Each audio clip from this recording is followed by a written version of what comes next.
Ыйык элчилердин иштери. 1-бөлүм. Теопил Иса өзү тандаган элчилерге ыйык рух аркылуу буйрук бергенден кийин асманга алынып кеткен күнүнө чейин башынан баштап эмнени жасаса, эмнени үйрөтсө, ошонун баарын мен сага 1-китепте жазгам. Азап тартып өлгөндөн кийин 40 күн ичинде Иса аларга көрүнүп, Кудайдын падышачылыгы жөнүндө айтып, өзүнүн тирүү экендигин көптөгөн далилдер аркылуу көрсөттү. Анан Иса аларды чогултуп, мындай буйрук берди: Иерусалимден кетпегиле. Атанын убадасын менден эмнен уксаңар ошону күткүлө. Анткени жаккан сууга чөмүлдүргөн. Ал эми силер бир аз күндөн кийин ыйык рухка чөмүлдүрүлөсүңөр. Ошондуктан алар бир жерге чогулушканда Исадан: Теңир, сен Исраил элинин падышачылыгын ушул убакытта калыбына келтиресиңби деп сурашты.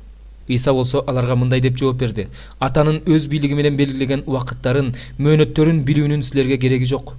Бирок үстүңөргө ыйык рух түшкөндөн кийин күч аласыңар да Иерусалимде, бүт Жүйүт аймагында, Самарияда, атүгүл бүт дүйнө жүзүндө менин күбөлөрүм болосуңар. Иса бул сөздөрдү айткандан кийин алардын көз алдында асманга көтөрүлүп кетти. Булут аны алардын көз алдынан алып кетти. Алар асманга көтөрүлүп бара жаткан Исаны карап турушканда, күтүлбөгөн жерден алардын алдына ак кийим кийген эки адам пайда болуп, мындай дешти: Галилеялык эркектер, асманда эмне карап турасыңар? Силердин жаныңардан асманга көтөрүлүп кеткен бул Иса, өзүңөр көргөндөй асманга кандай көтөрүлүп кетсе, ошондой эле кайра келет. Ошондон кийин алар Зайтун тоосунан Иерусалимге кайтып келишти. Ал тоо менен Иерусалимдин ортосундагы аралык бир ишемби күндүк жол эле. Шаарга келишкенден кийин Петр, Жакып, Жакан, Андрей, Филипп, Томас, Бартоломей, Матай, Алпейдин уулу Жакып, Зилот, Шимон жана Жакыптын уулу Жүйүт өздөрү чогулуп жүргөн үйдүн үстүңкү бөлмөсүнө чыгышты. Булар бир топ аялдар менен Исанын энеси Мариям менен жана анын бир туугандары менен чогуу бир тилек менен сыйынып жүрүштү. Ошол күндөрдүн биринде 120-га жакын киши чогулган жыйналышта Петр шакирттердин ортосуна чыгып мындай деди: Бир туугандар, Исаны кармап кеткени келгендерге жол көрсөткөн Жүйүт туурасында ыйык рухтун дөөт аркылуу ыйык жазууда алдын ала айткан сөзү орундалууга тийиш болчу. Жүйүтта биз сыяктуу эле элчилик кызматка тандалып алынган эле. Бирок ал адилетсиздик менен тапкан акчасына жер сатып алды. Ал башы менен жерге кулап түшкөндө курсагы жарылып, бүт ичеги карны чубалып түшүп калды. Бул окуя Иерусалим тургундарынын бардыгына маалым болду. Ошондуктан ал жер алардын эне тилинде Акилдама деп аталып калды. Иврей тилиндеги бул сөз кандуу жер деп которулат.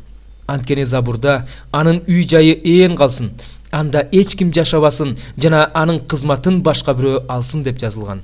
Ошондуктан бизге бир адам кошулуп, Исанын өлүп кайра тирилгенин биз менен бирге күбөлөндүрүүсү керек. Ал адам Теңир Иса биздин арабызда жүргөн убакта, башкача айтканда, жакан сууга чөмүлдүрө баштаган күндөн тартып, Иса биздин арабыздан асманга көтөрүлүп кеткен күнгө чейин биз менен чогуу жүргөндөрдүн бири болуусу керек.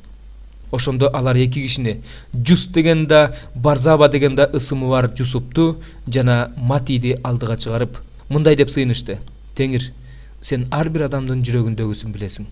Бул эки адамдын кимисин тандаганыңды, бул элчилик кызматка экөөнүн кимиси дайындалуусу керектигин көрсөтүп бер. Анткени Жүйүт бул кызматты таштап, өзүнө тиешелүү жерге кетти. Андан кийин алар өкчөмө таш ыргытышты. Өкчөмө таш Матийге түштү. Ошентип ал 11 элчинин катарына кошулду.